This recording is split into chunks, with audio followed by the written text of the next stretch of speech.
지난 시간에도 저희들이 세상을 살아가면서 자신이 잘못한 행동 때문에 아픔과 고통을 당하면 그것은 참을 수가 있지요. 하지만 아무 잘못도 없이 억울한 일을 당할 때는 그런 일을 보고 피할 수 없는 것이 우리 인간들의 마음입니다. 억울한 일을 당하는 것은 예수님을 믿는 사람들도 피할 수가 없습니다. 오히려 예수님을 잘 믿는다는 이유로 억울한 일을 당할 때에 우리는 참아야 하는 그런 경우가 있지요. 우리가 선을 행하고도 당하는 억울함도 있습니다. 그럴 때는 어떻게 해야 할까요? 여러분들에게 고난과 억울한 일이 있을 때 그럴 때는 어떻게 해야 한다는 말입니까? 베드로전서 2장 20절에서는 이렇게 말씀합니다. 죄가 있어 매를 맞고 참으면 무슨 칭찬이 있으리요.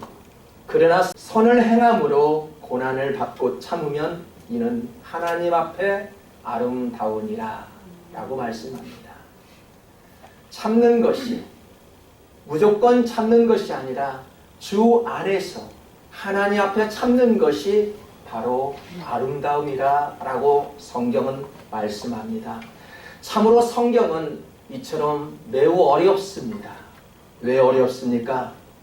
성경이 어려운 이유는 해석이 어려워서가 아니라 성경 말씀에 실천하기가 어렵기 때문입니다. 신앙인들이 사는 것이 어려운 것은 말씀대로 살지 못하기 때문에 어려운 것입니다. 기독교인들이 좋아하는 단어가 무엇인지 한번 생각해 보았습니다. 무엇일까요? 우리가 좋아하는 단어가 있다라면은 아마 믿음, 은혜, 구원이 아닐까라는 생각을 합니다. 여러분, 믿음과 은혜로 구원을 받지요. 믿음을 통하여 은혜로 구원을 얻습니다. 은혜란 자격 없는 우리를 구원에 이르시게 하고 어둠 속에 있는 우리를 불러주셔서 이처럼 하나님 앞에 기도하고 하나님 앞에 찬송할 수 있는 그런 시간을 주신 것을 우리는 은혜라고 말하는데 이것을 믿는 것이 바로 믿음입니다. 믿음은 이해가 되지 않고 보이지 않는 것을 믿는 것을 말하지요. 할 수 있을 때 하는 것은 믿음이 아닙니다. 할 수 없을 때 하는 것이 믿음이지요. 시간이 많아서 내가 시간이 있어서 교회에 출석하는 것은 믿음이 아닙니다. 시간을 베어서 드리는 것이 믿음이지요. 내가 있어서 드리는 것은 믿음이 아닙니다.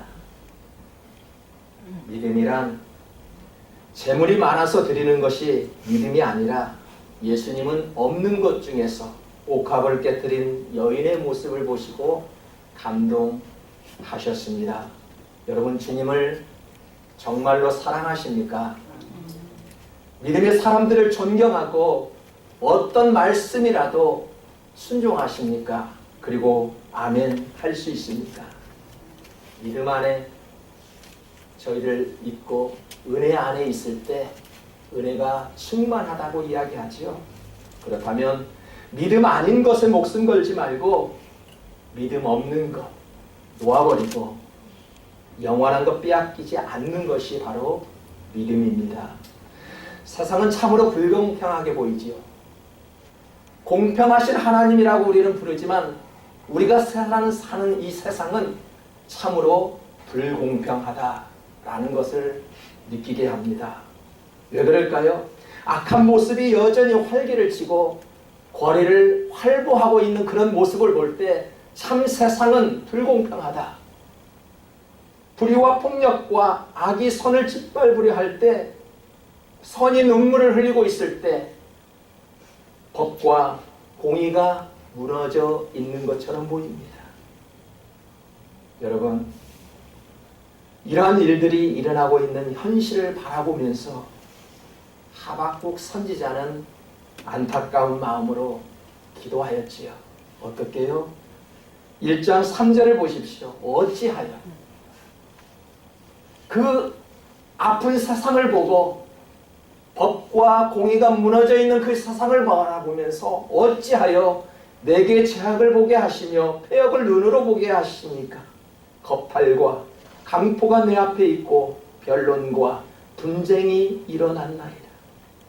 하박국은 오래전부터 자기 민족과 하나님의 백성들을 위해서 기도했건만 회개하지 않았습니다. 오히려 그들은 악한 모습이 더해가는 것을 바라만 보고 있었죠. 아무리 기도해도 응답이 없는 그런 답답한 사회를 바라보고 있었습니다. 하박국의 마음이 상한 것은 당연합니다.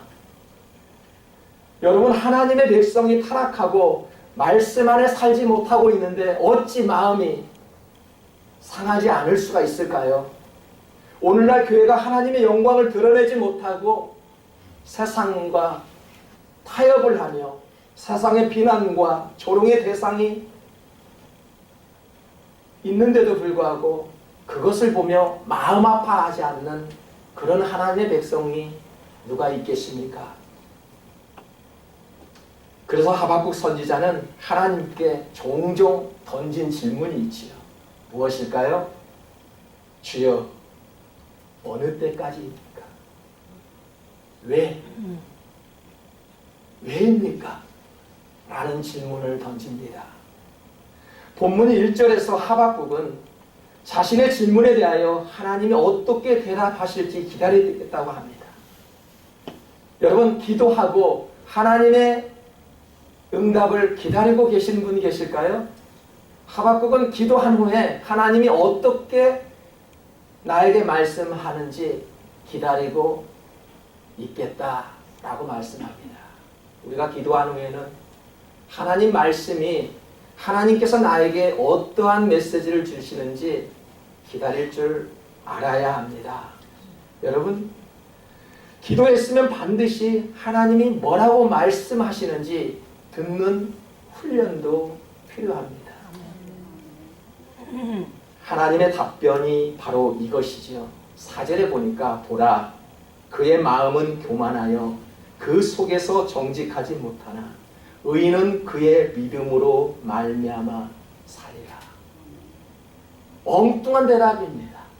나는 사회에 원통하고 분개하고 변함없는 그들을 위해서 기도하고 있는데 하나님의 메시지는 의인은 믿음으로 살리라라는 답변이었습니다.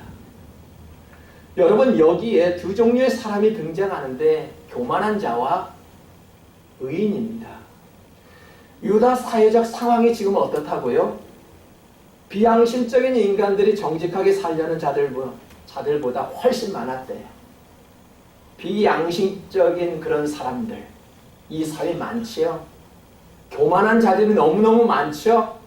유다 사회도 어쩔 수 없었나 봅니다. 정직하게 살려는 자들이 너무 부족하였고요. 악한 모습으로 살고자 하는 많은 사람들이 지금 유다 지방의 대부분이었다는 것입니다. 돈의 힘이 사회를 이끌어가고 있었지요. 법이 뇌물과 권력의 제 역할을 못하고 있는 그 사회가 바로 유다 사회였습니다. 그러므로 사회 속에 불의가 가득하였습니다. 이곳저곳에서 거짓말이 일삼고요, 다툼과 미움과 분쟁과 살인이 일어났습니다. 가장 큰 문제는 불의하고 악한 부자들이 사회의 주도권을 쥐고 있었죠. 여러분, 사회의 주도권을 쥐고 있는 그 나라 유다에서 하나님께서는 하박국에게 그렇게 말씀을 합니다. 의인은 믿음으로 살아야 한다고요. 이때 하나님께서 하박국에 들려주신 말씀을 통해서 하박국이 기도했던 것처럼 우리도 그렇게 기도할 수 있습니다. 하나님이 살아계시다면 어찌 주의 공동체인 이 나라에, 청교도 정신을 가지고 있다는 이 나라에 이러한 불의와 악행이 난무하는 것을 왜 그냥 버려두고 계십니까? 왜 바라만 보고 계십니까? 언제까지 이런 기도를 해야 합니까? 왜 제 기도에 응답이 없습니까? 여러분, 이처럼 기도하고 계신 분 계신가요? 하나님의 응답은 악인은 교만으로 살지만 의인은 믿음으로 사는 것이다 라고 말씀합니다. 실제 세상살이에서는 돈과 권력을 이 손에 쥐고 있어야만 살만 나는 세상이라고 우리는 이렇게 이야기하지요. 그게 바로 인간의 한계입니다. 돈이면 최고라는 것이 우리 인간의 한계라니까요. 그런 교만과 생각과 행동은 잠시뿐입니다. 하나님은 어떠한 상황에서도 하나님을 믿는 자들에게는 절대 절망을 주지 않습니다. 여러분, 이것이 바로 하박국 선지자의 깨우침이자 외침이었지요. 하나님의 때가 되면 정의는 반드시 이루어진다. 이것이 하박국 선지자의 외침이었습니다. 악인은 교만으로 살지만 의인은 믿음으로 살아갑니다. 하나님을 믿는 사람은 어떤 상황에서도 절대 절망하지 않지요. 이 넓은 땅에서도 집 한 채 없는 것이 너무너무 안타까울 때가 있습니까? 그 뻥 뚫린 고속도로를 달릴 때마다 이 많은 집이 나한테는 집 한 채도 없다 라고 절망할 수 있는 그런 환경 속에서도 있겠지요. 여러분, 우리의 마음 가운데 아주 스파게티처럼 인생이 꼬여있는 것처럼 느껴지지만은 우리 믿음 안에서는 하나님만 바라볼 때 절대 그것은 꼬인 인생이 아니에요. 집 한 채도 없다고 하지만 낭망하는 그런 인생이 아니라는 것입니다. 하나님 안에 있을 때. 사랑하는 성도 여러분, 하나님의 승리가 이미 보장되었다는 사실을 알고 그것을 믿는 것이 바로 믿음입니다. 구원은 믿음으로 받는 선물이지요. 구원은 돈을 주고 받는 것이 아닙니다. 면죄부를 돈을 주고 사면은 나의 죄가 사라지는 것이 아닙니다. 절대 돈으로 해결할 수 없는 부분이 바로 우리가 믿는 믿음이지요. 우리의 믿음은 은혜로, 우리가 예수님의 이름을 믿음으로 구원에 이른다는 것을 우리는 잘 알고 있습니다. 성도 여러분, 구원은 오직 믿음으로, 오직 은혜로 구원을 받습니다. 무엇이 은혜입니까? 내가 너를 지명하여 불렀나니 너는 내 것이야. 하나님이 선택했대. 아멘. 이것이 은혜이지요. 아멘. 어떻게 선택받지 않고 우리가 은혜 받을 수 있다고 말할 수 있을까요? 아멘. 나의 힘으로는 죄를 씻을 수 있는 길이 없어. 하나님은 사랑하는 아들, 독생자 예수님을 우리에게 대속물로 드렸지요. 아멘. 그 예수님을 믿는 것이 믿음이라 라고 말씀합니다. 여러분, 처음부터 예수님을 믿었습니까? 저는 당당하게 고백합니다. 만약에 나는 예수님을 믿지 않았으면 나는 지금 무엇을 하며 살고 있을까? 네, 정직하고 법 없이도 살 수 있겠지요. 믿지 않으면 아무리 정직해도 아무리 선한 일을 해도 구원에 이르지 못한다는 사실을 우리 신앙인들은 잘 알고 있습니다. 처음부터 예수를 믿었습니까? 여러분, 이곳은 우리의 고향도 아니지요.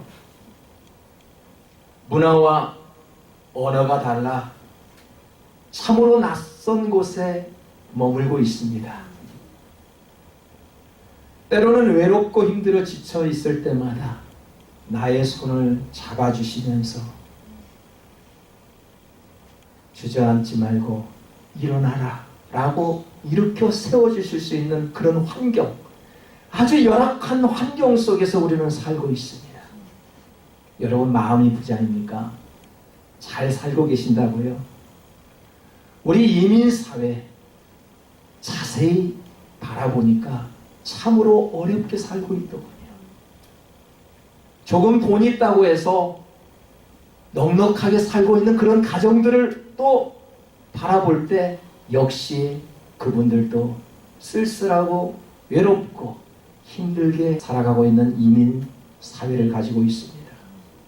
여러분, 그러한 세상 속에서 이러한 이민 사회 속에서 살고 있는 우리들을 인도하시고 우리를 붙잡아 주신 그 하나님의 은혜가 없었다면 우리는 지금 어떻게 되었을까 종종 생각해 봅니다. 그래서 바울은 고린도전서 15장 10절에서 이렇게 고백하지요. 그러나 내가 나된 것은 하나님의 은혜로 된 것이니 내게 주신 그의 은혜가 헛되지 아니하여 내가 모든 사도보다 더 많이 수고하였으나 내가 한 것이 아니요 오직 나와 함께 하신 하나님의 은혜로라. 아멘. 사랑하는 성도 여러분, 하나님의 자녀들을 끝까지 지탱할 수 있게 하는 힘은 바로 믿음과 은혜입니다. 믿음에도 종류가 있을까요? 네, 있습니다. 선한 믿음도 있고요, 아주 나쁜 믿음도 있습니다. 겨자씨만한 믿음도 있고요, 산처럼 큰 믿음도 있습니다. 아주 얄팍한 믿음도 있고요, 온전한 믿음도 있습니다. 히브리서 10장 22절에 보니까 우리가 마음의 뿌림을 받아 악한 양심으로부터 벗어나고 몸은 맑은 물로 씻음을 받았으니 참 마음과 온전한 믿음으로 하나님께 나아가자라고 말씀합니다. 믿음은 가지고 있지만 누구는 온전한 믿음을 가지고 있는데 누구는 그렇지 못한 믿음이 있다라는 이야기죠. 참 우리에게는 참 마음과 온전한 믿음이 필요합니다. 교회 이름도 많이 변했습니다. 어떻게 변했습니까? 복음교회보다는 순복음교회, 생명교회보다는 새 생명교회, 믿음교회보다는 우리처럼 선한 믿음교회. 왜 그럴까요? 그냥 믿음 가지고는 믿지 못한다는 세상이에요. 여러분, 세상에는 얼마나 많은 목사와 권사와 장로와 집사님들이 많이 계신가요? 아마 아무나 밖에 만나면은 신앙인들을 다 만날 것입니다. 물어보면 집사님, 장로님, 권사님, 목사님. 여러분, 참다운 목사, 아름다운 목사, 온전한 믿음을 가진 목사, 그런 사람하고 신앙생활 하고 싶지 않겠습니까? 맞나요? 저는 아까 찬양을 하면서 지금 통역하고 전혀 상관없는 이야기를 하고 있어요. 미안해요. 찬양을 하면서 이런 느낌을 받았어요. 내가 수년 동안 신앙을 공부하면서 대충 목회를 하려면 내가 뭐 하려고 그렇게 열심히 공부를 했지? 라는 생각이 들었어요. 맞아. 오늘 예배 1시간을 준비하기 위해서 성도님들이 먼 길에 오셨어. 나도 며칠을 설교를 준비하고 묵상하며 기도했지. 제대로 목회하려고 내가 그렇게 오랜 시간을 공부했지? 라는 생각이 들더란 말이에요. 여러분, 대충 하는 그런 믿음, 대충 형식적으로 예배 드리는 그런 예배, 어찌 그런 예배를 하나님께서 받을 수 있겠습니까? 좀 더 자유가 없는 것처럼 보일지라도, 먼저 목사님이 뭔가 타이트하게 질서 있는 예배를 가지고 있는 모습 가운데 있을지라도, 맞아, 제대로 된 그런 예배를 드려야지, 제대로 된 목회자 앞에서 신앙생활을 해야지, 그런 생각 들지 않습니까? 아멘. 그래서 저는 그런 책임감을 가지고 찬양을 하면서 좀 느꼈습니다.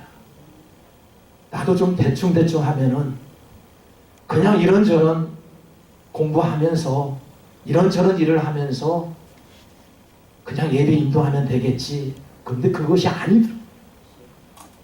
좀 뭔가 하나님 앞에 단 10분을 하나님 앞에 예배 드릴지라도 세상을 좀 잊어버리고, 하나님, 내가 왔습니다. 내가 너무 부족합니다.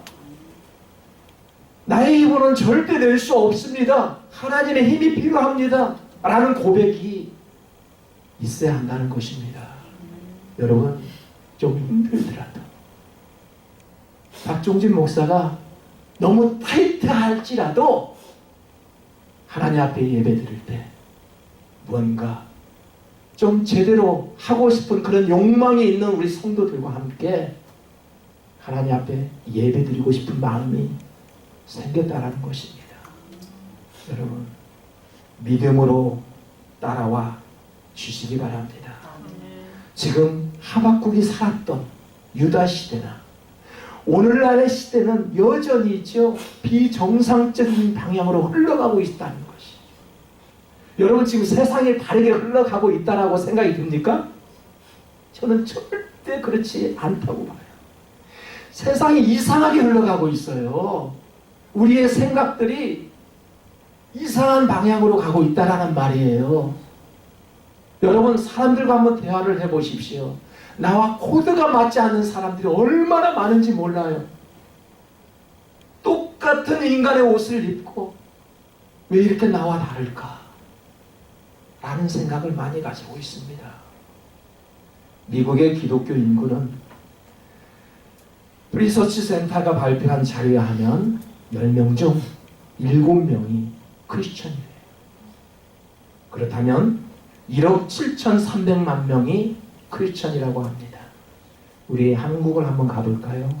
우리 대한민국은 28%가 신앙인이라고 하는데 1,300만 명이 기독교인입니다. 적은 인구가 아니죠. 문제는 기독교인들이 감사하고 있고 교회 안에 젊은이들이 사라져 교회가 늙어가고 있대요. 우리 처음에 미국 교회에서 예배를 드렸죠. 미국 교회를 가보면 다 백발 노인들만 앉아 있습니다. 그 덩치 큰 교회에서 20명, 30명 앉아서 예배 드리고 있는 모습을 보았어요. 여러분, 문제는 기독교인들이 감소하고 있고 교회 안에는 젊은이들이 사라져가고 있고 늙어져 가고 있다라는데, 하나님께서 보실 때, 하나님의 눈으로 볼 때 성도의 수가 중요하고 나이가 문제가 되는 것이 아니라 믿음의 강도가 문제라는 것입니다. 우리의 믿음의 강도가 얼마나 되는지, 그것이 문제래요. 사람의 수가 중요하지 않대요. 건물이 있고 없고가 중요한 것이 아니라 한 사람 한 사람의 믿음의 강도가 얼마나 중요한지를 하나님께서는 보고 계신다는 것입니다. 하나님의 대사로 살아가는 성도는 세상의 빛이 되라고 하였는데, 사람들 앞에 빛이 되어가며 살아가고 계신가요? 교회 안에서도 가지각색의 주장과 교우들을 현혹하고 교회를 망쳐놓는 비극이 곳곳에서 속출되고 있습니다. 이런 시기에 주님이 말씀하십니다.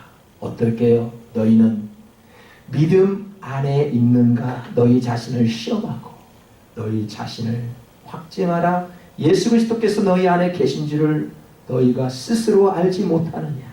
그렇지 않으면 너희는 버림받은 자라. 우리의 믿음을 확인 한번 해보게요. 우리는 온전한 믿음 안에 있어야 하는데 온전한 믿음이란 무엇일까요? 온전한 믿음은 다짐이 있어야 합니다. 다짐하면 뭐합니까? 행함이 있어야겠지요. 본문 2절에 보니까 여호와께서 내게 대답하여 이르시되 너는 이 묵시를 기록하여 판에 명백히 새기되 달려가면서도 읽을 수 있게 하라 라고 말씀했습니다. 여러분 한번 생각해 보세요. 모세처럼 돌판에 하나님 말씀을 새기는 것을 가지고 우리가 그것을 들고 뛰며 달릴 수 있을까요? 아니면 성경책을 가지고 날마다 성경을 바라보며 읽는 분들 계시니까 성경을 읽는 사람들 그리 많지 않습니다. 셀폰 안에 성경이 다 들어있다고요? 여러분 그렇다면 셀폰을 바라보면서 큐티를 하거나 성경을 몇 번이나 읽어보셨나요? 말씀은 마음판에 새겨야 합니다. 아멘. 마음에 새겨진 말씀은 어떠한 위기가 있을지라도 순간마다 극복할 수 있는 힘을 주시지요. 성경이 집에 있고요. 성경이 이 교회 안에만 있으니까 내 삶에서 삶의 현장에서는 무기력하게 살아갈 수밖에 없는 것입니다. 말씀이 내 안에 살아있을 때 불의한 세상 속에서 억울한 일을 당하거나 감당할 수 없는 그 시험이 우리에게 닥쳐올지라도 피할 길을 주시는 하나님의 능력을 경험할 수 있다는 것입니다. 믿음도 종류가 있다고 하였지요. 입술에 고백만 있고 행함이 없는 믿음은 죽은 믿음입니다. 믿기만 하면 되는 것이 아닙니다. 교회만 잘 나오면 문제가 해결되는 것이 아닙니다. 우리가 믿음으로 구원받는 것이지만 믿음이 무엇이고 믿음이 무엇을 포함하고 있는지 아는 것이 매우 중요합니다. 그래서 야고보 2장 14절에서 이렇게 말씀하지요. 내 형제들아 만일 사람이 믿음이 있노라 하고 행함이 없으면 무슨 유익이 있으리요? 그 믿음이 능히 자기를 구원하겠느냐. 좋은 생각은 좋은 습관을 만들어낸다고 했죠. 여러분 좋은 습관을 가지면 내 몸이 건강해집니다. 뿐만 아니라 좋은 생각은 좋은 믿음을 낳고 좋은 믿음은 좋은 행동으로 증명합니다. 이민자로 살아가는 우리에게 살며시 찾아오는 것이 있다면 무엇일까요? 피해의식이지요. 저나 여러분이나 다 피해의식이 있습니다. 왜 그럴까요? 언어장애와 문화 충격으로 정신적인 피로가 자신도 모르게 쌓여갑니다. 하나님을 가까이 하면 할수록 믿음이 더하면 더할수록 불의한 세상에 격분합니다. 선량한 사람들이 고통을 당하는 현실을 보고 마음 아파하고 악인들이 활기를 치고 있을 때 하박국처럼 우리도 이렇게 기도합니다. 하나님, 어찌하여 그들에게 변화가 없습니까? 어찌하여 악을 그대로 바라만 보고 계십니까? 이런 기도 속에 하나님은 우리에게 분명히 말씀합니다. 내가 반드시 그들을 심판하리라 라고 말씀합니다. 그리고 우리에게 이런 말씀을 주셨습니다. 우리 다 같이 이 말씀을 읽고 마칠게요. 비록 무화과 나무가 부성하지 못하며 포도나무에 열매가 없으며 감람나무에 소출이 없으며 밭에 먹을 것이 없으며 우리의 양이 없으며 외양간에 소가 없을지라도 나는 여호와로 말미암아 즐거워하며 나의 구원의 하나님의 말미암아 기뻐하리로다. 아멘.